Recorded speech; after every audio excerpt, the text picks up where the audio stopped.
참으로 좋으신 그리고 넓으신 우리 하나님 아버지 감사합니다. 오늘도 하나님 우리에게 예비해 놓으신 주님의 힘과 또 주님의 능력과 주님의 은혜로 채워주시기 위해 우리를 이 자리로 불러주시니 참으로 감사합니다. 오늘도 하나님 이 하루를 살아가며 하나님과 함께 동행하기를 간절히 기도합니다. 어디에서 무엇을 하든지 하나님을 잊지 않고 하나님을 기억하며 그리스도인으로 살아갈 수 있도록 도와주시옵소서.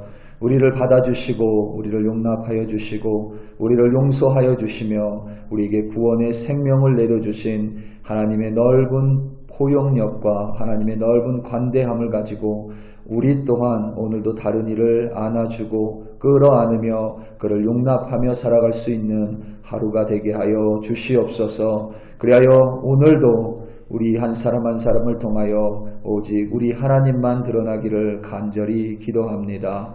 감사드리며 예수님의 이름으로 기도드립니다. 아멘. 창세기 45장 16절부터 28절 말씀으로 주의 말씀을 증거합니다. 우리 다 함께 보시겠습니다. 능력받는 새벽기도, 응답받는 새벽기도, 성령과 함께하는 새벽기도. 할렐루야. 아멘. 화요일에 치른 미국의 중간선거 개표 절차가 거의 완료됐습니다. 몇몇 주는 아직 결과가 나오지 않았고 결선 투표를 시행해야 하는 주도 있지만 대부분의 주들은 투표 결과를 발표했습니다. 투표 전에는 공화당에서 호언장담했던 레드 웨이브는 없었고 뜻밖의 지역에서 민주당이 선전을 했습니다. 언론사들마다 여러 해석들을 내놓고 있는 가운데 주 언론사들은 트럼프 전 대통령의 입지가 공화당 내에서 다소 좁아졌다라고 평가를 내놓고 있습니다. 선거 결과를 보고 트럼프 전 대통령이 분노했다라는 기사 또한 나왔습니다. 그도 그럴 것이 공화당이 하원에서 다수당을 차지하기는 했지만 그 의석 차이가 예상보다 낮은 수이며 트럼프 전 대통령이 지지한 후보들이 많이 낙방했기 때문에 그렇습니다. 원래 이번 중간선거에서 공화당이 압승을 예상하며 그 여세를 몰아 다음 대선 출마를 발표하려고 했던 트럼프 전 대통령에게 빨간 불이 켜졌습니다. 트럼프 전 대통령에게 여러 장점들이 있습니다. 그런데 그 장점을 가리는 하나의 단점이 있는데 바로 다소 관대하지 못한 모습입니다. 때로는 그 모습이 한 국가의 정상이 보이지 못하는 그러한 치졸한 모습으로 비칠 때도 있습니다. 이번 선거에서도 선거 결과를 보고 주변 참모들에게 심지어 아내에게까지 화를 냈다고 합니다. 참 직설적입니다. 대통령직을 수행할 때에도 모두가 대통령을 좋아할 수는 없습니다. 우리나라처럼 작은 나라에서도 모든 국민이 대통령을 좋아하지는 않습니다. 아무리 훌륭해도 그게 여러분 모든 국민이 다 좋아하는 대통령은 세상에 없습니다. 누군가는 대통령을 지지하고 좋아하고 누군가는 대통령을 비판하고 또 누군가는 대통령을 싫어하기 마련입니다. 미국과 같은 대국에서는 더더욱 그럴 수밖에 없습니다. 트럼프 전 대통령의 재임 시절에도 그를 열정적으로 지지하는 사람들이 있었고 또 그를 열정적으로 싫어하는 사람들도 있었습니다. 어떤 언론은 노골적으로 트럼프 전 대통령을 비호하고 또 어떤 언론은 직설적으로 트럼프 전 대통령을 비판하기도 합니다. 그런데 트럼프 전 대통령은 비판이나 비난을 받을 때면 피하에 상관없이 공격을 퍼붓습니다. 새벽에도 트위터라는 인터넷을 통해 원색적으로 비난을 합니다. 때로는 비판을 겸허하게 수용하고 자신을 돌아보는 것이 한 나라의 리더, 대통령에게 반드시 필요합니다. 그런데 트럼프 전 대통령은 그런 게 없었습니다. 지도자의 자질 중에 대단히 큰 부분을 차지하는 것이 바로 이와 같은 포용력입니다. 트럼프 대통령에게 대단히 많은 장점이 있는데 이 포용력이 부족해서 그 많은 장점들이 때로는 가려질 때가 참 많이 있습니다. 관대함이 반드시 한 나라의 지도자라면 필요합니다. 자신을 좋아하는 사람뿐만 아니라 자신에 대해서 싫어하는 국민들까지 끌어안을 수 있는, 그들의 비판을 겸허히 수용할 수 있는 넓은 아량을 가진 지도자를 국민들은 기대합니다.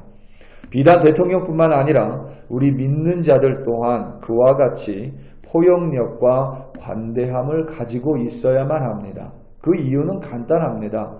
하나님께서 나와 같은 자를 받아주셨고 나와 같은 자를 안아주셨고 나와 같은 자를 끌어안아 주셨기에 우리도 하나님을 믿는 백성으로 당연히 다와 다른 이들을 끌어안고 그들을 포용하며 그들에게 관대함을 가지고 살아가야 합니다. 요셉은 형들에게 자신을 알렸습니다. 자신이 22년 전에 그 형들이 도단에서 미디안 상인에게 판 요셉임을 스스로 밝혔습니다. 그리고 그 앞에서 소리를 지르며 눈물 흘리고 울었습니다. 그 소리가 얼마나 컸던지 바로의 왕궁 사람들이 그것을 모두 들었고 그 소문은 삽시간에 퍼져 바로의 귀에까지 들어갔습니다. 우리가 요셉 이야기에서 애굽 사람과 히브리 사람은 함께 식사하지 않음을 알았습니다. 애굽 사람은 히브리 사람과 함께 식사하면 부정하게 됩니다. 같이 식사하지 않습니다. 그런데 히브리 사람 요셉의 형제들이 단체로 10명이나 왔습니다. 얼핏 생각해도 많은 수의 형제들입니다. 이미 요셉의 나이가 39이고 그 또한 아내와 2 아들이 있습니다. 10명의 형제이면 그에 딸린 식구만 해도 몇십 명은 좋게 넘을 것입니다. 그런데 바로와 그의 신하들은 요셉이 형제들을 만났다라는 그 소문을 듣고 모두가 기뻐합니다. 오늘 말씀 16절, 17절, 18절입니다. 요셉의 형들이 왔다는 소문이 바로의 궁에 들림에 바로와 그의 신하들이 기뻐하고 바로는 요셉에게 이르되 내 형들에게 명령하기를 너희는 이렇게 하여 너희 양식을 싣고 가서 가나안 땅에 이르거든 너희 아버지와 너희 가족을 이끌고 내게로 오라. 내가 너희에게 애굽의 좋은 땅을 주리니 너희가 나라의 기름진 것을 먹으리라. 아멘. 분명히 바로와 그의 신하들은 요셉과 그의 형제들 그리고 그의 아버지를 히브리 사람을 분명히 싫어할 수도 있습니다. 그들을 거절할 수도 있습니다. 그리고 당시에 여러분들이 잘 생각해 보면 7년 흉년이 끝나고 이제 풍년이 시작되면서 사람들이 먹을 것이 없어지면서 바로에게 땅을 팝니다. 그래서 애굽의 모든 땅은 바로의 소유가 됩니다.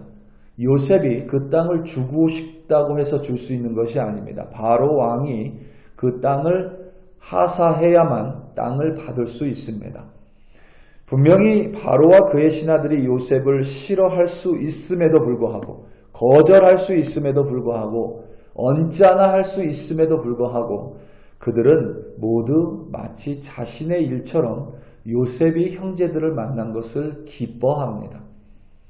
싫어할 수 있고 견제할 수 있지만 그와 반대였습니다. 그만큼 하나님을 믿는 요셉을 바로와 그의 신하들이 신뢰하고 인정했다라는 의미로 해석할 수 있습니다. 당시 애굽이 지금의 미국과 같이 발달한 문명과 기술을 가지고 있었기에 주변 모든 민족이 기근으로 어려움 겪고 있을 때에 유일하게 식량을 구할 수 있는 곳이 애굽이었습니다. 과연 대국의 지도자와 그의 신하들 모습처럼 바로와 그의 신하들은 대국의 관대함을 가지고 있었습니다. 자신과 다른 이들을 끌어안을 수 있는 포용력을 가지고 있었습니다. 물론 요셉이 그들보다 더 넓은 사람이었음에는 의심의 여지가 없습니다. 왜냐하면 요셉이 가진 관대함과 포용력은 인간의 것이 절대 아닙니다. 여호와 하나님을 믿음으로 말미암아 여호와 하나님의 섭리를 완벽하게 온전하게 믿음으로 말미암아 하나님께서 요셉을 그렇게 관대하고 포용력이 있는 넓은 사람으로 빚어가셨습니다. 요셉이 처음부터 다른 이들을 이해하는 사람이 절대 아니었습니다. 우리가 알다시피 17살에 그는 채색 옷을 입었습니다. 여러분 한번 요셉이 됐다고 생각해 보시면 형들은 다 누더기 같은 옷을 입는데 나 혼자만 채색 옷을 입는 것 여러분 참 쉽지 않은 일입니다. 그 채색 옷을 입는 것도 부족해서 그것을 형들 앞에서 자랑합니다. 그러니까 여러분 큰 사람, 넓은 사람이 아니라 소인배 중에 소인배가 요셉이었습니다. 도단에 올라가는 길에도 채색 옷을 입고 갑니다. 여러분 브엘세바에서 도단까지 며칠 길인데 그 길을 뭐 한다고 채색 옷을 입고 올라가는지 모르겠습니다. 자신의 꾼 꿈을 자랑하듯이 말하는 자기 중심적인 사람이 요셉이었습니다. 그런 그를 하나님께서 22년 동안이나 연단시킵니다. 그를 성화시키셨습니다. 물론 그 과정 속에서 고난이 분명히 있었습니다. 쉽지 않기에 그 시간이 자그마치 22년이 걸립니다. 그리고 그제서야 요셉은 자신을 팔아버린 형들을 품을 수 있는, 그들을 포용할 수 있는 넓은 마음을 가진 하나님의 사람이 되었습니다. 요셉이 형들을 용서한 일은, 그러니까 요셉이 형들을 끌어안고 마음으로 포용한 일은 여러분 결코 보통 사람이 할 수 있는 일이 아닙니다.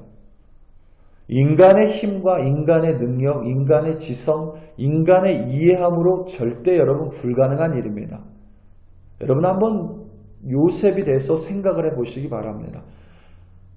내 옷을 찢어버리고 내가 기어 올라갈 수 없는 구덩이에 나를 집어넣고는 내가 살려달라고 애걸해도 아무렇지 않게 밥을 먹었던 사람들입니다. 아무렇지도 않게 자신의 눈앞에서 은 20에 미디안 상인에게 팔아버린 형제들입니다. 형제도 아니죠. 그쯤 되면 여러분 차라리 요셉은 그냥 애굽 사람으로 살고 싶을 것입니다. 절대 여러분 사람의 힘으로 할 수 있는 것이 아닙니다. 그런데 요셉은 자신의 채색 옷을 찢어버린 형들에게 옷을 한 벌씩 선물합니다. 오늘 말씀 22절입니다. 또 그들에게 다 각기 옷 한 벌씩을 주되 베냐민에게는 은 300과 옷 5벌을 주고 아멘. 이 22절의 주체는 요셉입니다. 그러니까 바로가 준 것이 아니라 요셉이 그의 형들에게 옷을 주었습니다. 여기서 말하는 옷은 외투입니다. 당시의 옷은 우리가 길을 가다가 노숙을 하게 된다면 그때의 이불처럼 사용할 수 있을 만큼 요긴하고 중요한 것입니다. 그래서 외투를 저당 잡고 돈을 빌릴 정도로 이 외투는 귀중한 것입니다. 요셉이 형들에게 외투를 줬다는 것은 그들을 감싸 안음을 의미합니다. 그들에게 자신이 이제 그들을 포용하겠다라는 것을 의미하고 그들을 보호할 것이라는 것을 의미하고 그들에게 안위함을 준다는 것을 의미합니다. 요셉이 그의 마음으로 그들을 따뜻하게 안아줬음을 의미합니다. 요셉이 마음으로 그 형들을 포용했었던 일은 정말 여러분 쉽지 않은 일입니다. C.S. 루이스가 이런 말을 했습니다. 사람은 용서가 아름답다고 생각한다. 자신이 용서할 일이 있기 전까지는. 참 의미 있는 말이죠. 우리는 용서해야 된다고 말하지만 정말 여러분 사람을 용서하는 일은 쉽지 않습니다. 여러분도 그런 경험이 있으시겠지만 하나님의 능력이 없이 사람 용서는 여러분 불가능합니다. 요셉이 형들을 마음으로 포용하고 용서할 수 있었던 것은 요셉의 힘과 요셉의 이해함이 아니라 하나님의 능력이고 하나님의 역사고 하나님의 섭리인 줄로 확신합니다. 그 힘든 일을 요셉은 하나님의 능력으로 해냈고 결국 형들을 포용하고 끌어안았습니다. 그런데 요셉의 형들의 모습은 이러한 관대함과 포용력이 없습니다. 요셉이 형들에게 선물을 주고 수레를 내주고 암나귀, 순나귀 열필에다 아름다운 물품과 곡식을 가득 실어주고 그들을 떠나보내며 한마디 합니다. 가는 길에 다투지 마소서. 우리말 새 번역은 가는 길에 서로 비난하지 마소서라고 번역을 합니다. 그리고 요셉의 형들은 요셉이 스스로 밝혔을 때에 베냐민은 요셉과 끌어안고 같이 웁니다. 그런데 요셉의 형들은 울지 않습니다. 요셉의 형들은 기뻐하지도 않습니다. 뒤에 가도 요셉의 형들이 요셉을 만나 기뻐했다라는 이야기 없습니다. 그리고 창세기 50장으로 넘어가면 야곱이 죽게 됩니다. 그리고 요셉의 형들이 두려워합니다. 왜 두려워하냐면 야곱이 죽었으니, 아버지가 죽었으니 이제 요셉이 우리에게 복수하리라. 그래서 그들이 뭘 하냐면 창세기 50장에 또 요셉에게 거짓 유언을 전합니다. 요셉의 형들은 요셉이 가진 포용력과 관대함의 10분의 1도, 눈꼽만큼도 가지고 있지 않은 사람들이었습니다. 우리 사랑하는 성도 여러분, 오늘 하루 우리 살아가며 많은 사람들을, 또 여러 사람들을 스쳐 지나가고 만나며 살아갑니다. 우리는 그들에게 넓은 마음으로 그들을 끌어안으며 그리스도인으로 살아가야 할 줄로 믿습니다. 하나님이 오늘도 우리를 끌어안아 주시고 우리를 이해해 주시고 우리에게 하나님의 은혜를 내려주셨기에 우리 또한 그 은혜로 말미암아 다른 이들을 끌어안고 다른 이들을 포용하며 다른 이들에게 하나님의 사랑을 전하는 주의 도구로 오늘 하루도 승리하시기를 예수님의 이름으로 축원합니다. 다 함께 기도하시겠습니다.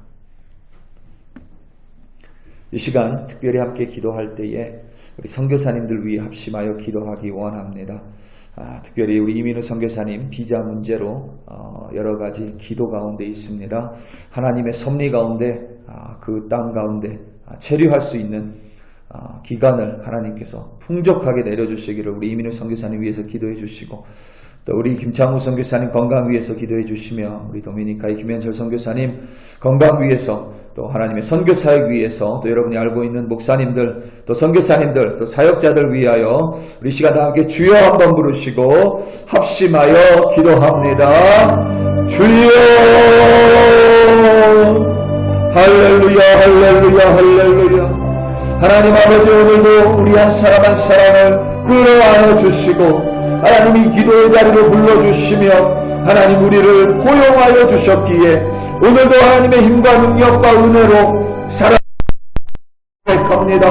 하나님 가장 먼저 우리 선교사님들 위하여 합심하여 기도하오니 우리의 기도로 말미암아 이민우 선교사님 비자가 온전한 절차 가운데 잘 하나님께서 역사하여 주시고 하나님 필요한 도움의 손길들 를 간절히 기도합니다. 우리 김창훈 선교사님 하나님 건강이 악화되어 하나님 또 하나님의 일을 감당하는데 어려움이 있사오니 정기수 선교사님이 혼자 사명을 감당하고 있사오니 하나님 우리 김창훈 선교사님 건강 붙들어 주사 예수 마을 가운데 예수만 드러나는 온전한 선교사를 이루어질 수 있도록 하나님 그 사역 가운데 하나님의 힘과 선교사님 그리고 그 팀들 붙들어 주시옵소서. 도미니카의 김현철 선교사님, 김은혜 선교사님 하나님 늘 건강 가운데 붙들어 주시고 그들의 사역 가운데 하나님 역사하여 주사 그들의 사역을 통하여 도미니카의 앞에 나와 하나님 앞에 통하여 그 땅이 변화될 수 있도록 하나님 붙들어 주시옵소서. 하나님 우리 글로리 교회 백성들 어디에서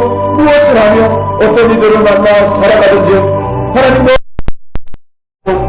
하나님이 우리에게 가신 오늘도 그들을 끌어안고 그들을 이해하며 때로는 용서하며 하나님의 백성으로 그리스도인으로 살아갈 수 있도록 하나님 도와 주시옵소서. 오늘도 그리하여 주의 도구로 승리하는 우리 한 사람 한 사람 되게 하여 주시옵소서. 할렐루야.